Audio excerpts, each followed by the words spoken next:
and welcome to Reiki Women podcasts. And look, it's just the two of us today, Michaela. Hello, Michaela. Yes. Lovely to have you here. We've just spent the last half an hour discussing what we were going to discuss, which is sort of unusual for us.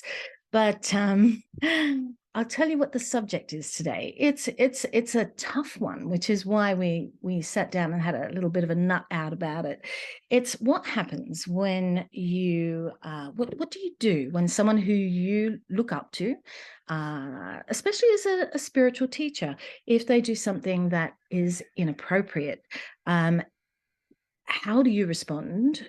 Should you respond? Can you respond? What do you do? The person that you look up to, what can they do to actually fix that situation? Can they fix that situation, or are they forever damaged? I mean, there are so many examples in life, whether it be I'm actually thinking of a Tibetan teacher called Chogyam Trungpa, who was a very well-known Tibetan teacher. He died quite young, I think. Look, if I get these statistics wrong, don't shoot me. But, the thing is that I think he Listeners, was you're like, welcome to fact check us, yeah. kindly and with I think he was in compassion. his early 40s when he died. He wasn't very old, right?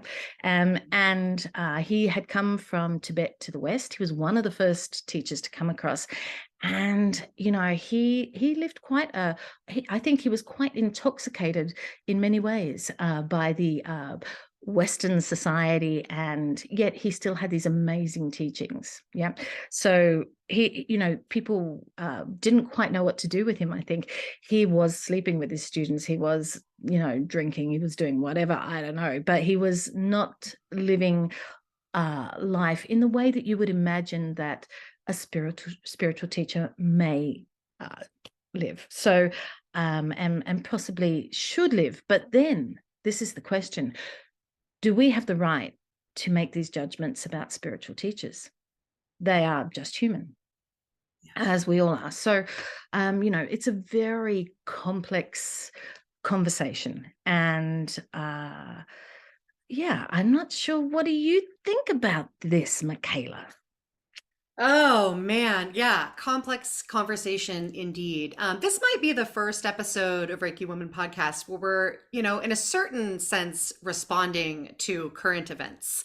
Yeah. You brought to my attention that there is a story in the news right now about the Dalai Lama potentially doing something inappropriate on camera. That, something upsetting in terms of how he was relating to a child. I haven't seen the story, so I'm not going to go into details. It's like breaking news, right? Which sparked this conversation that you and I had, because you and I both very much look up to the Dalai Lama as a teacher, as do many, many others. And, this conversation though is one that I've had, privately with a lot of people over the years. And it's one that I feel is important to keep alive in my own self and in conversation with others, because there isn't a clear answer. It's something that, well, for some people there is a clear answer. Let me actually put it that way. I think we have a wide range of ways that we approach this issue. And in a certain sense, on a case by case basis, right? The circumstances of each of these situations are different. But also, based on our own values and our own personal lines in the sand, where, what is too much of an indiscretion for a person to continue to support or follow or be aligned with in some way, the teachings or products or art or whatever it is of a well-known figure. There are a number of, well-known spiritual leaders over the past few decades that have had this sort of situation come up. I mean, Yogi Bhajan and Kundalini Yoga, Bikram Yoga founder also, have a lot of these controversies swirling around them. And those are two, traditions that I don't personally follow. So those are ones that I've just kind of been like, listening to the followers of those, particularly of Kundalini Yoga, because of the spiritual depth of that practice and the way that it's touched so many people's lives. And so I'm really curious about, the ways in which followers of that practice have navigated the indiscretions of their teacher ultimately. And, in my life, um, I've had my own versions of this question come up, largely around artists and musicians and people who have been influential in my life, that I very much resonate with their creations, right? Their teachings or their product, their artwork, and then have to reconcile behaviors that they've done that have conflicted with my value system. And so that's just kind of the landscape that we're walking inside of right now, and both of us just kind of agreeing that it's better to have this conversation even if it's awkward and uncertain and unclear than to not have the conversation. And so that's part of what we wanted to do, was just to open up how we're feeling about it, how we're relating to it, and maybe Yeah. share a little bit of how we navigate these waters in our own lives. So if I think about the Dalai Lama, yeah, I love the Dalai Lama, and I can see it in varying perspectives. I can see it as someone who is an old man who has no idea that he's doing something that's actually inappropriate, for whatever reason. Yeah. But then I see it as something very inappropriate. And that's very conflicting. And so what do we do in those situations? Do we let that, let is not the right word, but does that color our experience of the Dalai Lama? I think something you named in your introduction really kind of comes up for me as like where to start as far as navigating that question, and that's this balancing of people's humanity, which means inevitable flaws, mistakes, and harm causing. Like I just we move through the world and we make decisions and we make mistakes and we cause harm at times, and for some people that harm is tremendous, for some people that harm is intentional, for others it is not. There's a Yeah. tangled web of harm, and intentions matter, but the impact of our actions is what is most important. So how do we make room for the humanity of the people that we look up to, and at the same time, how do we acknowledge and hold boundaries and accountability and vigilance around um, abuse, right? Around the abuse of power and position, which absolutely happens.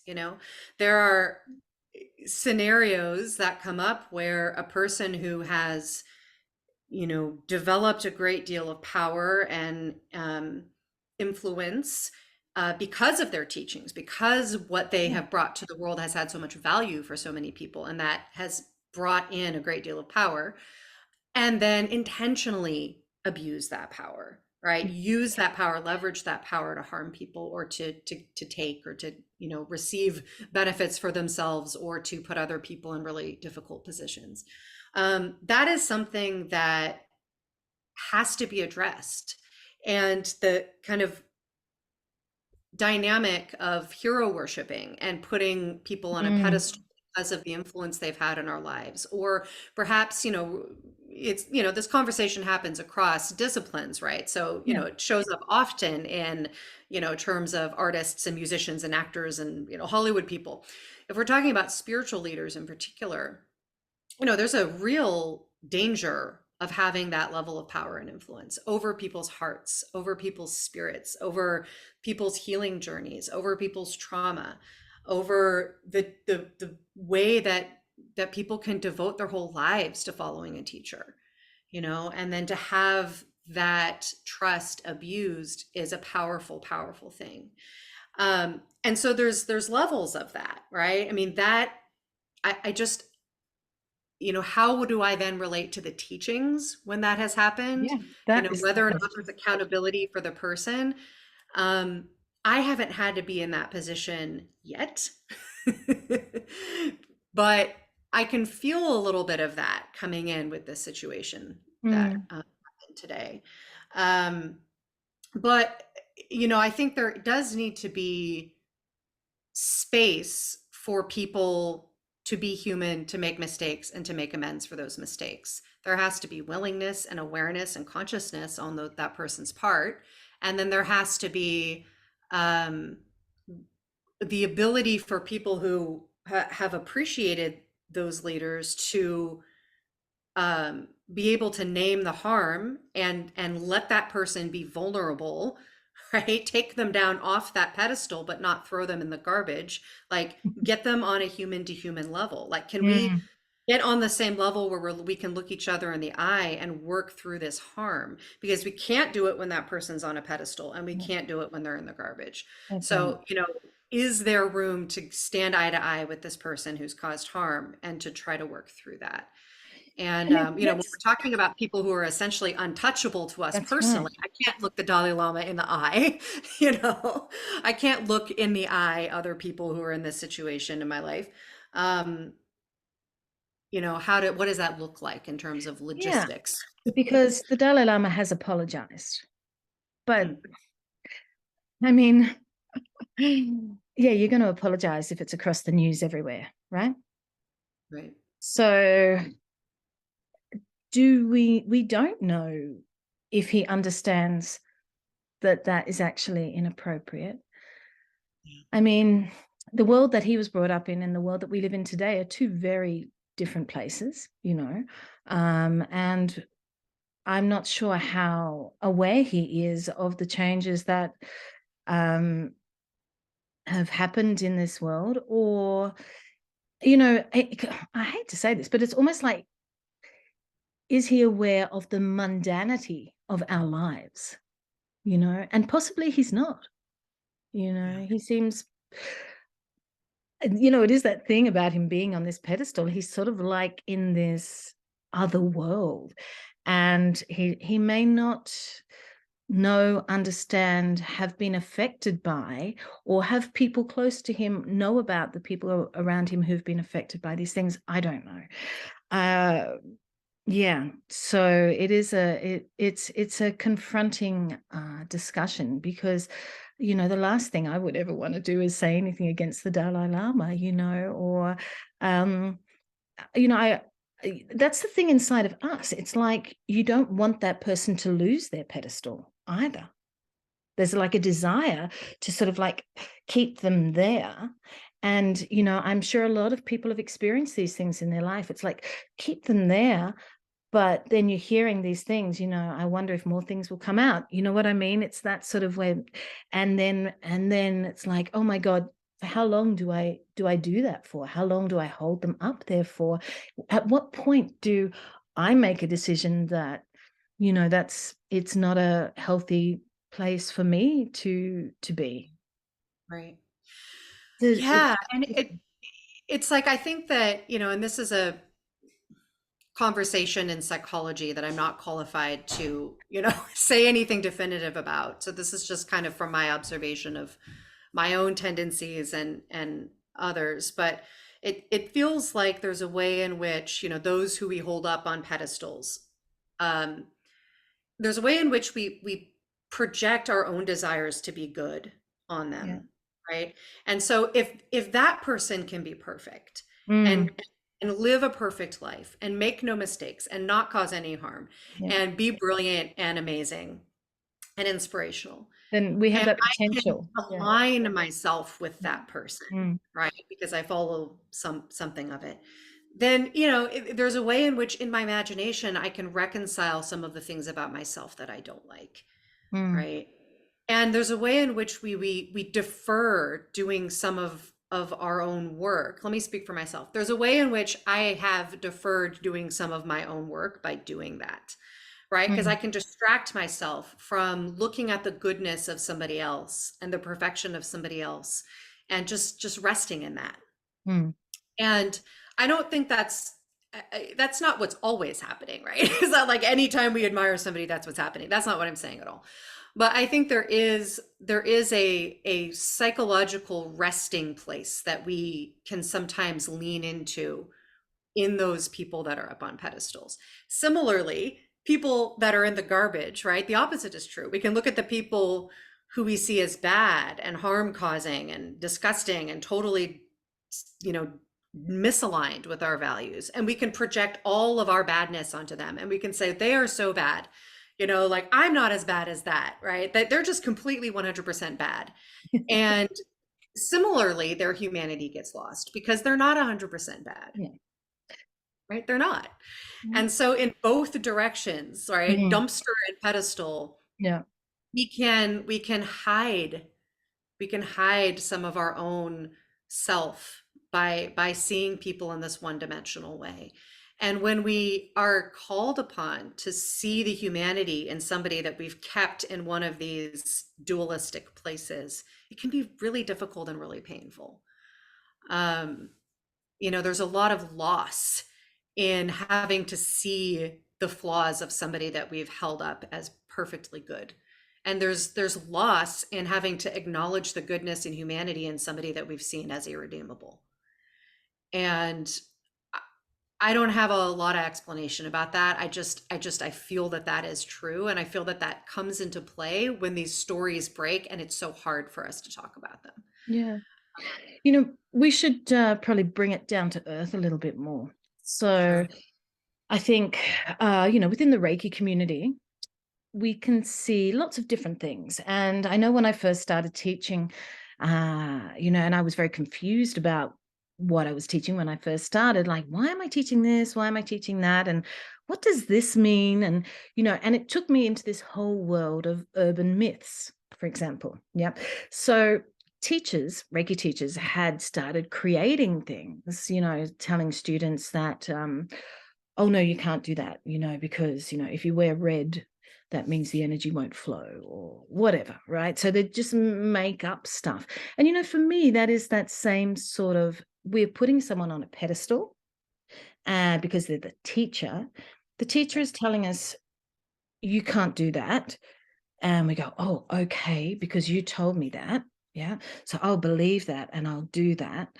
And then you start perpetuating something. The teacher is coming, it's not from a truthful space, but it's from a space of power and probably a sense of inadequacy, and then creating some sort of law or rule that gives them some sense of more self-worth.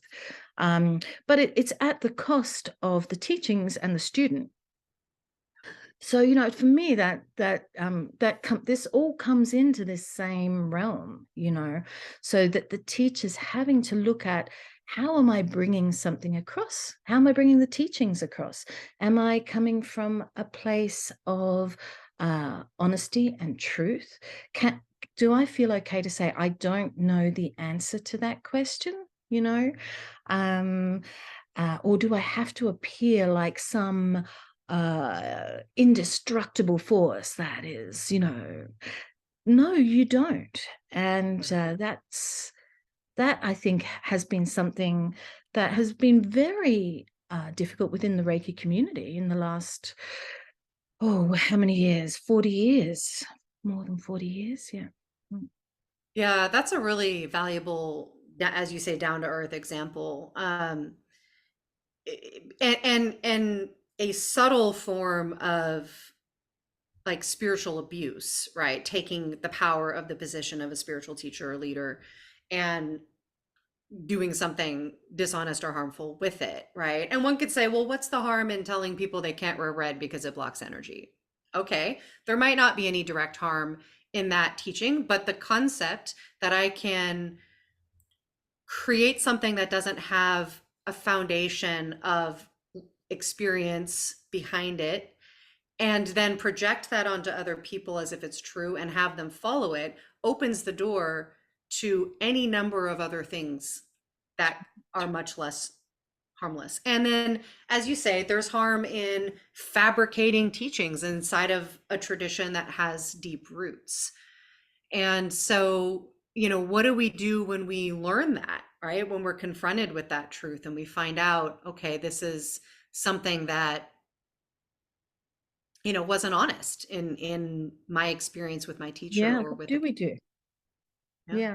Do we hold on to it even stronger to say, no, this is what I was taught? Yeah. Or do we go, ah, shit, and then we start trying to find out other ways of being? Right. Right. And what are the conversations that we choose to have? I mean, like, so from my own experience, um, this came up for me a lot when I, really leaned into teaching, because I knew that I wasn't going to teach unless I had as good a foundation as I could in, what I felt was an honest representation of the system of Reiki from its Yeah. origins. And that I was very open and honest about the limitations of my knowledge and my experience. That was just my value system. And as I started doing that, right, it's like you can't do that in isolation, because you step into a network, right, a community, and pretty quickly run up against other ways of doing things that are in conflict with that value system. And in order to even talk about what I do and what I believe and how I run my practice, there is a way in which those other ways of being had to be confronted in some way. And, my background, both professionally and just personally, back to childhood, has been in the context of like political activism and social justice leadership. Like, that's the types of families and communities that I was raised up in. And that was the job that I did for a dozen years, teaching students in colleges how to make change and how to push back against, things that didn't feel good to them in their value system.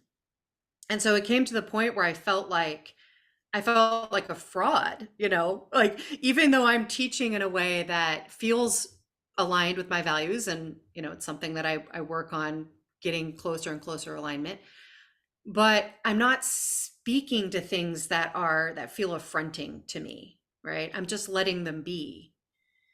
And there was a period of time where I was like, I don't even want to have conversations with people about Reiki, because I don't want to confront those things. And that became an impossible stance to take, because it, for a lot of reasons. And when I first, and then I was like, how do I have these conversations? And there's times when I've stepped into those conversations with a lot of anger and vitriol and like, you're doing wrong and I know better, you know? And that doesn't get us anywhere, I have found. And so, for me, it's been finding a way to initiate these conversations that is clear, right? That's not tiptoeing around what seems to be wrong to me. Yeah. That clearly names it. And at the same time, as well as I can, holds that the person speaking has decent intentions. And at least until they show me otherwise, I can approach them that way, right? And I still come across as condescending sometimes to people. Anytime you're telling somebody a different perspective on something that they're teaching or saying, especially if it's related to their business, there's a chance that you're going to come off as condescending. It's like I've had to just accept that that's okay, right? That like, if I can tend as well as I can to, taking the responsibility not to enter those conversations when I'm angry, for example, right? I'll see the thing that a person is saying, and I'll be like, oh, that's so wrong, or oh, that's harmful. You're gonna hurt somebody operating like that. This comes up a lot around the work I do with trauma-informed Reiki. It's like I see people doing things that I'm like, you're hurting people. And so I have to take responsibility to like be in my practice and come to a place where I can speak with compassion and also clarity and also directness. Well, because that's the trick, is like, if we want to do compassion, and so then we go into indirectness or softness or tiptoeing around the thing, right? But holding clarity and directness alongside compassion, that's the sweet spot right there. I think, like, I understand exactly what you're saying. My answer to all those things has always been education. So taking it away from the emotional and putting it into a factual stance, and you've done that with your trauma-informed courses, for example. So you've taken that road where you've gone, these things are happening, I'll put it into a course so that people can actually learn how to do that better. Yeah.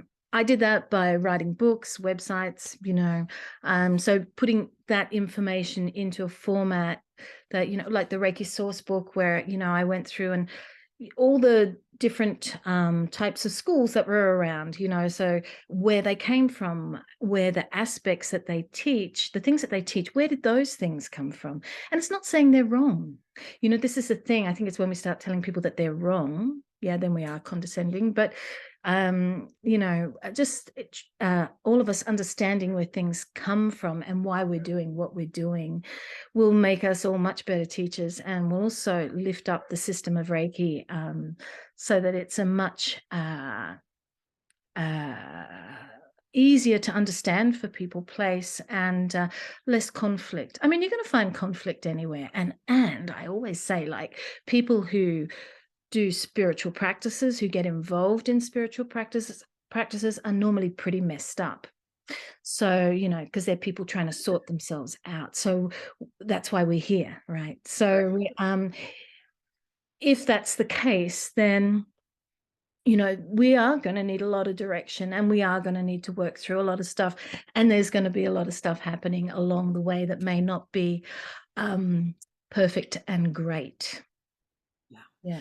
Yeah, and then, you're working through your stuff and, confronting all of your hurt places and your messed up places, and then all of a sudden or over time, you have some level of fame and notoriety, and now, it's like that's an incredible amount of pressure on a healing journey, right? It makes perfect sense that there are these situations that happen, but again, like, how do we hold that space of accountability and compassion? And, there's what do we do when these things happen with figures that are untouchable to us? The Dalai Lama is untouchable to me. I'm not going to have any direct influence. But what does that happen? What happens when it happens inside of our communities, with people that we do have influence among and we do have connections with and we can connect with? And I suspect that many of us, I have my own examples, have had experiences where somebody that we're connected to, or maybe even ourselves, does something that causes harm in the context of a Reiki community, for example, in the context of teaching, perhaps as a teacher who holds authority inside of their sphere of influence, a practitioner who's holding a very vulnerable, private, intimate space with clients, right? I mean, I hear the stories all the time because of the work with trauma-informed Reiki. It's like, it's a space where these stories just flood in, and so many of us have them, right? And how do we navigate them with integrity, with compassion, and with accountability? And, I would say firstly that it is highly case by case dependent and relationship dependent. There are times when a person has genuinely made a mistake because they either didn't know better, or something happened they weren't predicting, or whatever the case.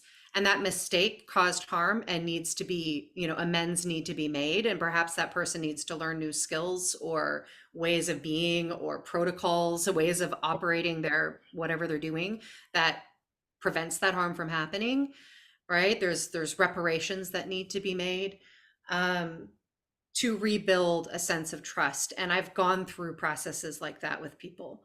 I've had to make those kinds of decisions of, is there enough basis of trust here to stay in relationship, or is the best thing to part ways?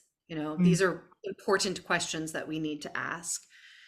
And, the degree to which we are resilient and stable and able to be in touch with our healthy selves to have those levels of conversation is really important, because it can be very challenging to make way for humanity, to make space for a person's mistakes when we feel harmed by them, or when we're witnessing harm in people close to us or people that we have authority over, such as students. There's a lot of fear that can come up with that. A lot of fear of, what am I going to lose because of this situation? There's a lot of a sense of being out of control, in a certain sense, wanting to regain that control.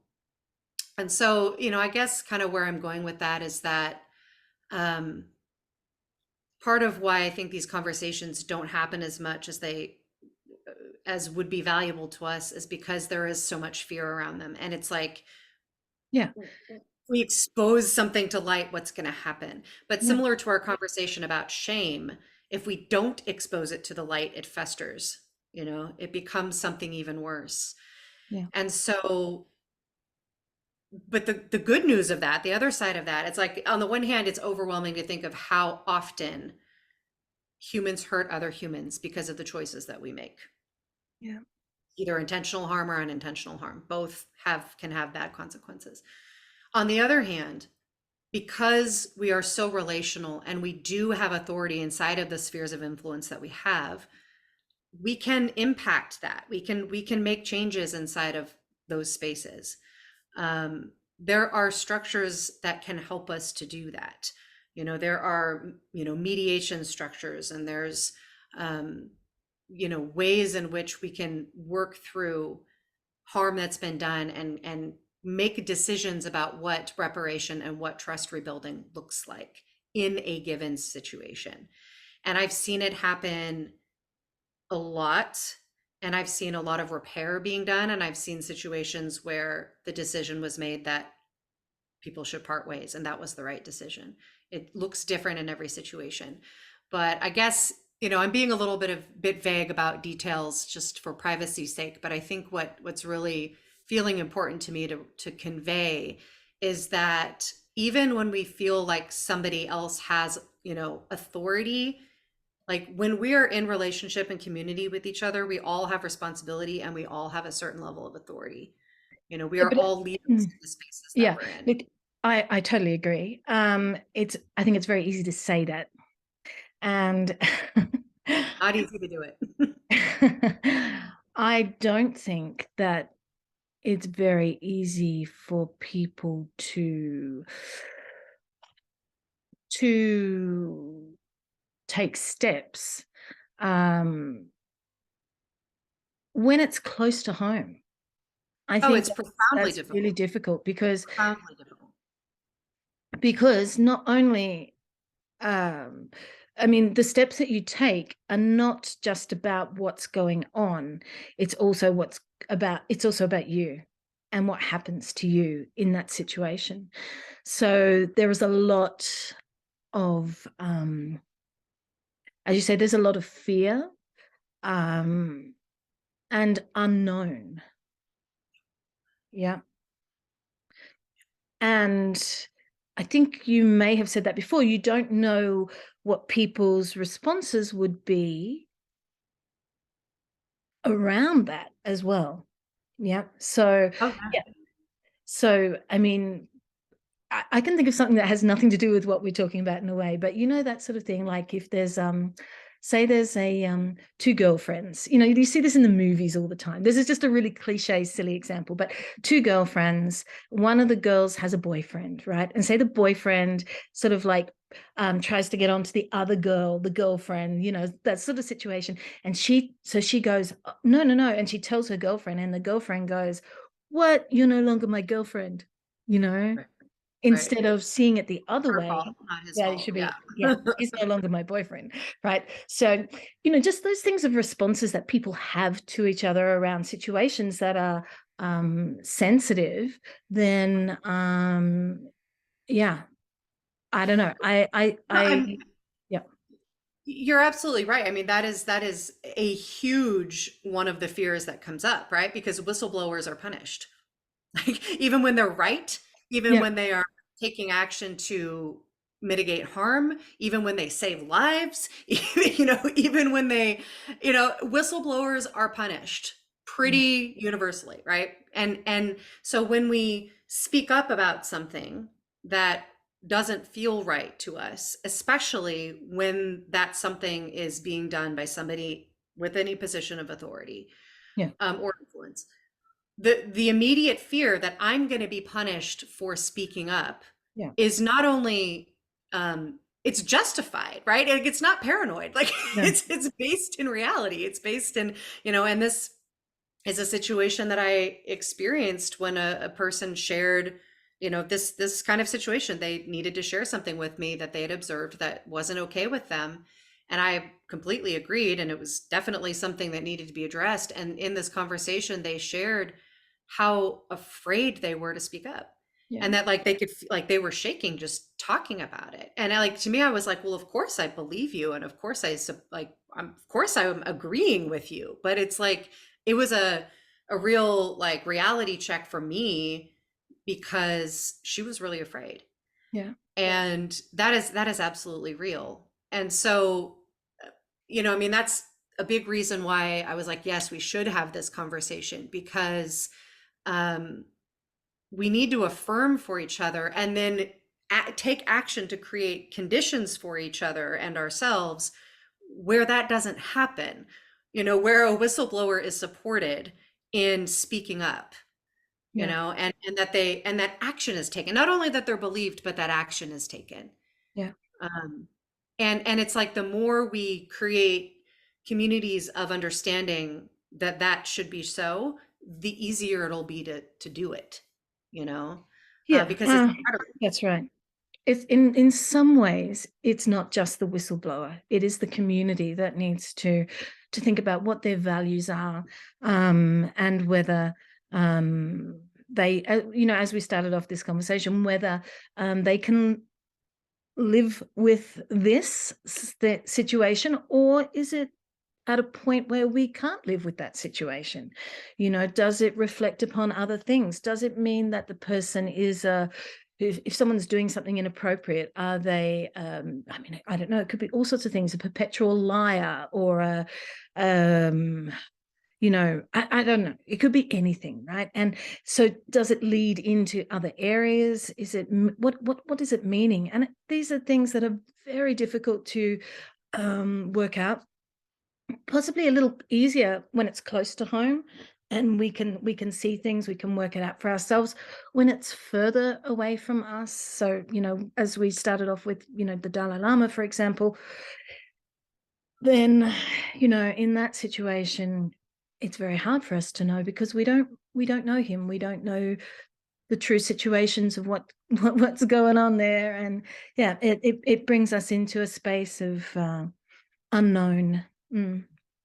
Well, and it's different types of difficulty and ease, I think, because like with somebody who's untouchable, right? We have the ease of that is that because I can't have any influence, I can't talk to him, I can't, Yeah. like, I don't have to do that work. I don't have to take responsibility True. for Yeah. trying to communicate with him Yeah. and figure it out and see if there's behavior modification that's needed. Like, that's not my responsibility. I don't have any access to that, and therefore I don't have to worry about that. What I have to get clear about is, I have to understand the situation as well as I can and then make a personal decision about, is this a teacher I still follow? Yeah. For example. And again, I've had lots of conversations with people in the world of Kundalini yoga who have walked this path with their founder, Mm. and it's fascinating to me to see the different ways people have approached that. Um, so the difficulty is in the detachment, right? I can't influence them. And so I have to make peace with It's your the own, yeah, product choice. that they put out into the world, right? And Mm. am I going to align myself with that anymore? Do I, cut financial ties? I'm not going to support this person financially anymore, but I'm still going to enjoy, you know, the product I already own, for example. Maybe I'm going to do that more privately. I'm not going to talk about it publicly because I don't want to, trigger other people's, feelings about it, right? Like, that's one way to approach it. Or do I just completely cut this influence out of my life altogether, and that is no longer something I have access to, and then I deal with the loss of that, right? Like, those are kind of different ways to approach that situation. And with different people who this has come up with over the years, I have taken different strategies, right? Yeah. When it's somebody close to us, right, the Mm. ease is in the access. I actually can influence this situation potentially, but Well, you can but try. therein lies the difficulty, right? I can Yeah. try, and it's so personal at that point, Mm. right? And so it's like, it's different kinds of difficulty, different kinds of, and I think that, and it's two different conversations, right, around a similar thing, right? um Different ways to answer it, because complacency around somebody that I have no influence over can look very different. There are creators who Yeah. have caused harm in the world, whose creations matter a lot to me, that I have chosen to just privately enjoy those creations and stop sending money to that creator. Like, that's how I've reconciled certain situations. Mhm. I'm going to continue to enjoy this creation because it matters to me. I'm going to stop making new purchases, and I'm going to stop publicly talking about this thing, right? The That's before one and way that I after. address things, right? Is But it like a before and after? it's like a before and after. Yeah, and that's like not an idea. Like, for other people, that would be not a good strategy, right? Like, Yeah. they wouldn't agree with that strategy, and I understand why. It's not a perfect system, right? But when it's people that we are connected to, complacency actually can look like perpetuating harm, Yeah, right? but is it Because now, complacency? if I'm ignoring this harm, if this is something that's ongoing, Hmm. or something that this person's doing that they don't even know is causing harm, or they're choosing to, and I'm now just kind of taking this, oh, well, I'm just going to not deal with it, not publicly talk about it. Now I'm supporting harm, right? Yeah, So complacency has different impacts depending on our sphere of influence, I guess is yeah, what I'm saying. yeah. Yeah. The word complacency sort of riles me a little. Mm, how so? Well, only because I think that complacency sort of puts across the idea that you don't care. And I Right. don't know if that's the case, Yeah. because I think that people can be in situations where they definitely do care, but they don't do anything about it. And, for whatever reasons. And I don't know, is that complacency? I'm not sure. I'd have to look into the actual definition. I wasn't using it in that way, right? And there might be a better word to get, I think I was actually more referring to what you're saying, where, like, I see something, I don't like it, it doesn't feel good, but I'm going to choose not to act for whatever reason, right? Yeah. Probably because it's so freaking hard, and it's bringing up my stuff, and it's fearful and all of the things, right? But I do care, right? And there's a tremendous cost to us for doing that. I mean, it's heavy. It takes a tremendous amount of energy to be carrying that, right? To be knowledgeable that harm is being done, and possibly I could have some sort of impact over it, or definitely I could, and I'm choosing not to because I'm afraid, or whatever the reason. I mean, that's exhausting. Like, that's a tremendous cost to us. Do you know what I think And it also comes to something that you've spoken about, well, we've spoken about, but that you know about, and that is leadership. yeah, Because I think for women, yeah, that um, that position of leadership is a precarious one, something that we are not totally comfortable sitting in yet, not completely. And that to be able to step forward and to call out stuff is to be a leader. And um not everybody has that in them. And not that they don't have it in them, that's the wrong way to they're say it. not they're not supported in it. Yeah, yeah, yeah. Yeah. So, I mean, it still comes back to fear, I think. But, on the other hand, I do see it as it is stepping into a position that a lot of people may not feel that that is their position to take. Oh, I think you're absolutely right. I mean, and it's like, when we talk about leadership, and we talked on this in that episode about leadership, is like, there's, of course, different forms of leadership. There's positional authority, right? The person who's in charge, the person who has positional power that people look to as the leader. So Yeah, even, in our spheres, like in Heartscapes, right? That's my business. I'm the person with positional authority inside of yeah, Heartscapes. Then there's the leadership that's inherent just based on the actions that we take and the influence we can have person to person, whether or not we have positional power or authority. So that would be anybody else who's affiliated with Heartscapes in my yeah, example, right? And so in the example I gave before, when a person shared with me that they had observed something harmful, they were a position of least authority. If we look at the hierarchy of a business, they were a person who was kind of on the fringes of being a student, like not even an active student, but kind of on the periphery of people participating in my work. Um, to do what she did was a profound act of leadership. Yeah. right? She stepped into authority. She stepped into the authority of somebody who observed something, who had the power of knowledge and experience, who could speak the truth about something nobody else could speak about because they Yeah. didn't observe it. And somebody who made a choice to do something that obviously was frightening because, to do it. Um, and she made a change. Like, it mattered. It had an impact Yeah. That's um, beautiful. Mm. on, in the tiny little sphere of influence that I'm Mm. inside of. Mm. And so we all have leadership, right? We Yeah. all have the ability to take leadership. And that it comes from our own sense of self-empowerment, right? And empowerment is a whole other topic. Perhaps we could add to our list of Mm. topics, right? Mm. Because there's the perspective of empowerment that that's something that can be granted by other people. I empower you to do XYZ. And then there's the position, which I'm more leaning towards, that empowerment is inherent. It's something that we are. Yeah. It's not something anybody can give to us or take away. They can Absolutely. take away our liberty. They can take away our freedom of movement. We can be imprisoned. We can, there's all kinds of ways in which we can be Mm. limited by other people's power, but empowerment, that sense of personal strength and power, Yeah. our Reiki, I would say, is inherent. And so anytime we step into that in a way that influences other people, we are taking leadership. Yeah. And it doesn't matter if we have positional authority. However, as we know from actual life, um, if we do that and there are people with positional authority that don't like it, there can be consequences. We can Yeah. suffer, we can be punished for it. And so that's, the very real fear, again, justifiable fear that we often have when we're in this position. Do I say something or do I not? Who do I say it to? In what way?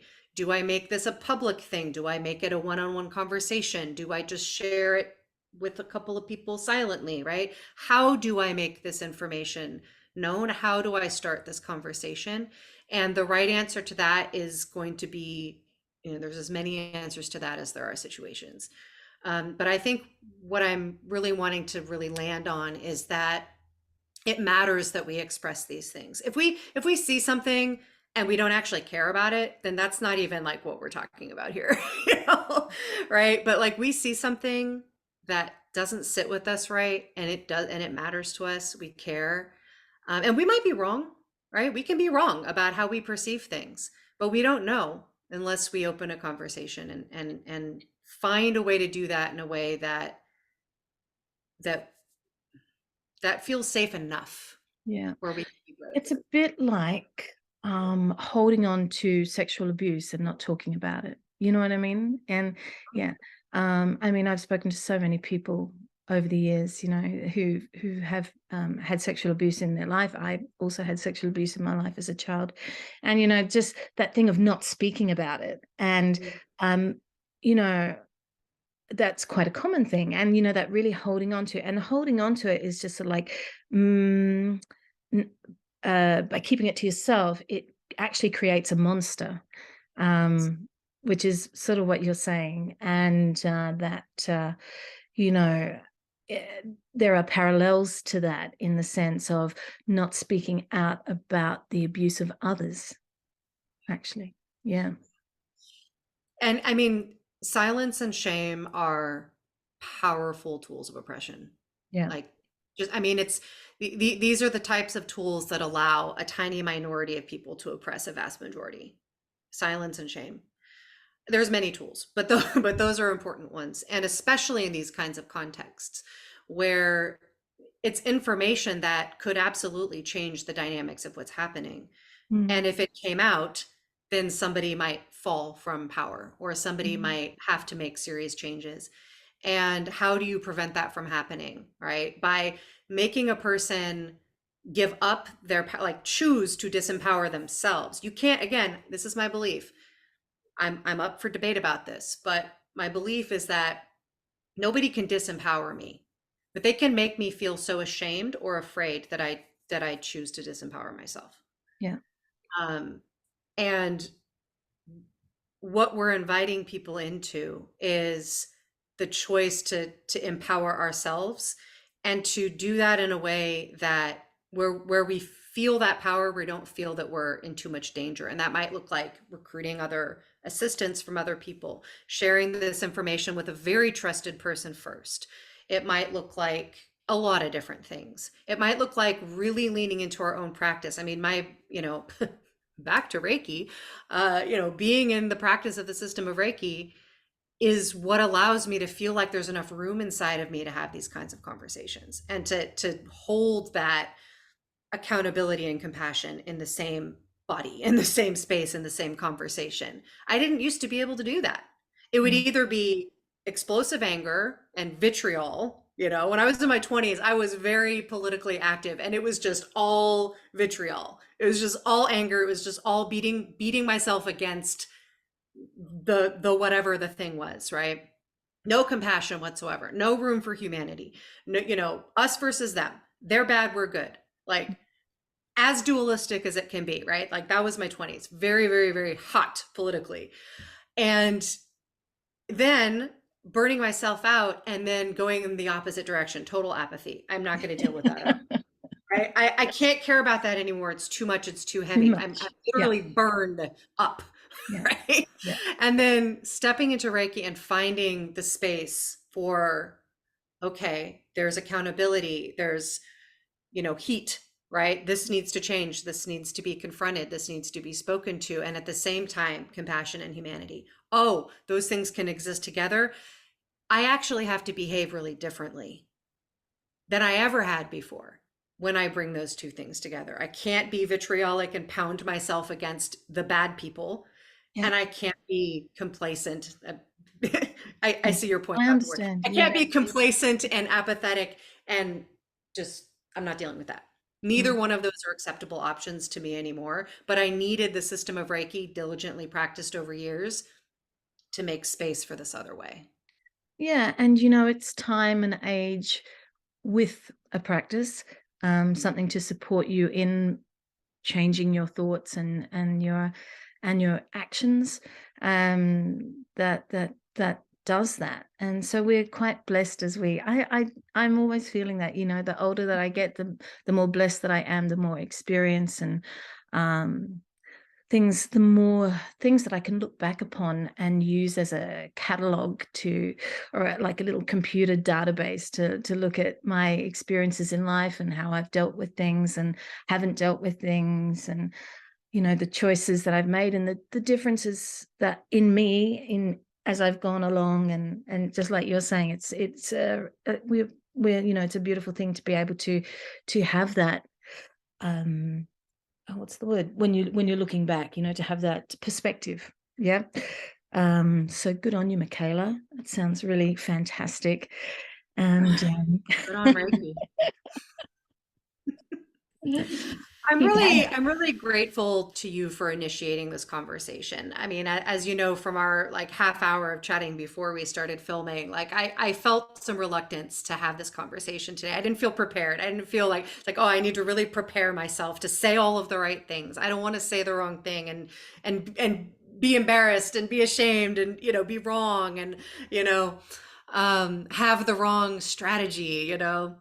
I don't want to open myself up to criticism. I had all of those thoughts as we were deciding whether we were going to have this conversation today. And, I think that witnessing those thoughts and that resistance inside of me really, caused me to double down on like, no, we actually have to talk about it. We really actually get to create a space where we aren't silent and we aren't ashamed to have these conversations. Yeah, I So agree. And when you did say that before we started, like, I'm not sure I'm ready for this, I thought this is the conversation we should have, because it's far more interesting to nut into something that we are trying to discover and find out about. And, this is interesting for us, and hopefully for the people out there who, I'm sure we're all doing the same thing, thinking the same things and experiencing the same things in our own way. And yeah, I don't know. But for those of you out there listening, if you have come across things in your life, experienced things in your life where you've had some leader of, or some person that you've looked up to, especially within a spiritual practice. What have you done? Have you done anything?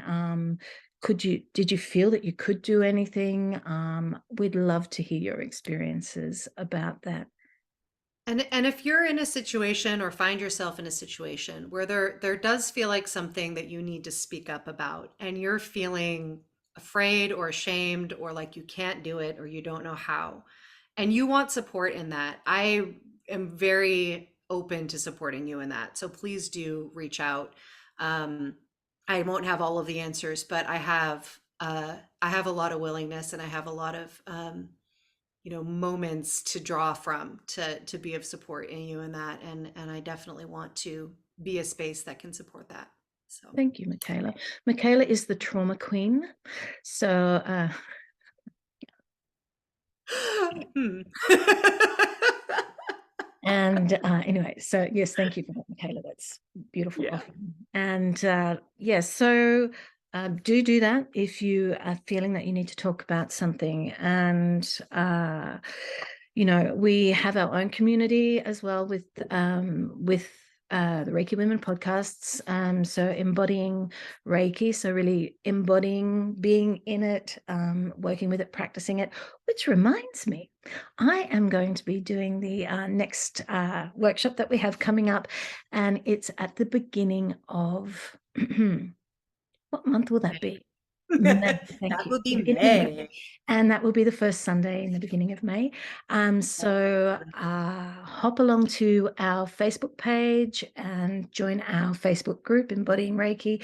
You'll find all the details for that there. I also wanted to wish a happy birthday to Sky, which is Carrie's daughter, because it's her birthday today. Happy birthday, Sky. May you make lots more spider drawings. Beautiful. Yes, Carrie is off celebrating with the family today. That's Yeah. why she's not here. So, yeah, thank you for sharing with us today, and lots of love to you all. Keep strong. Absolutely. See you next time. Bye.